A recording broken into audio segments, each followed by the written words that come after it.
আচ্ছা আপনি প্লিজ জায়গা দেন, আমার অফিসে লেট হয়ে যাচ্ছে, আমি অফিস যাব। আপনার জন্য যে আমার বিয়েটাই লেট হয়ে যাচ্ছে আপনি সেটা বোঝেন না?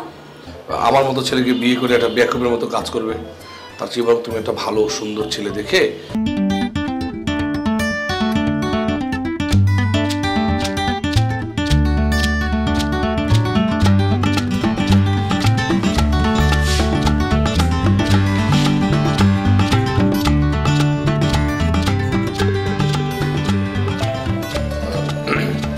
মিস মিলি, আপনি কিন্তু ভুল করছেন। আমি জানি তো আমি ভুল করছি তো।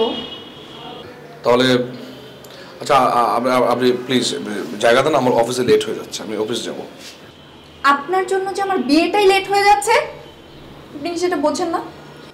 এটা কি আপনার ভুল না?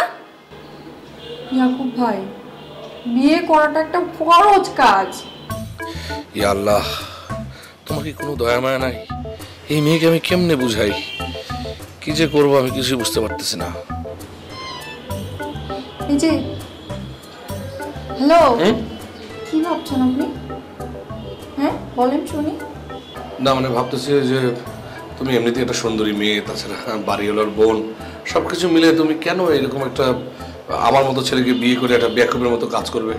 তার চেয়ে বরং তুমি একটা ভালো সুন্দর ছেলে দেখে বিয়ে করে ফেলো, তাহলে তোমার জীবনটা সুন্দর হবে, অনেক মজার হবে। ঠিক আছে? হ্যাঁ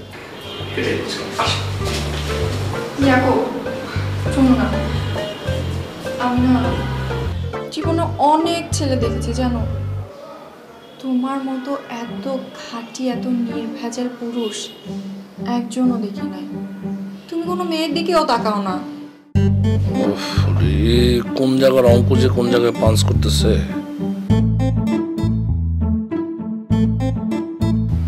ইয়েস, কাটা দিয়ে কাটা তুলতে হবে। ইয়াকুব, আমি না প্রয়োজনে তোমার জন্য সারা জীবন অপেক্ষা করব, সত্যি। আচ্ছা আচ্ছা ঠিক আছে, অপেক্ষা করার দরকার নেই, অপেক্ষা করলে সময় নষ্ট হয়ে যাবে। তার চেয়ে কাজ করো, বাড়িতে মানে আমার বাসায় আব্বা আসছে, আমার আব্বাকে যদি রাজি করাতে পারো আমার কোনো সমস্যা নেই, আর তাকে রাজি করাতে না পারলে মানে সারা জীবনে অপেক্ষাই করতে হবে। ঠিক আছে? আমার লেট হয়ে যাচ্ছে, প্লিজ প্লিজ সাই। আরে চাপ, এই কথাটা আমাকে আগে বলবে তো।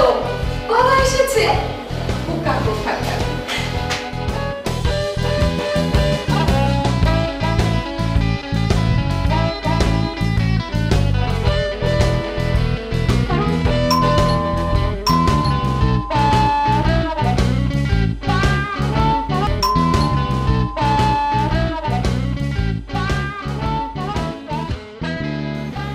শ্বশুর আব্বা মানে ইয়াকুবের আব্বা আছেন?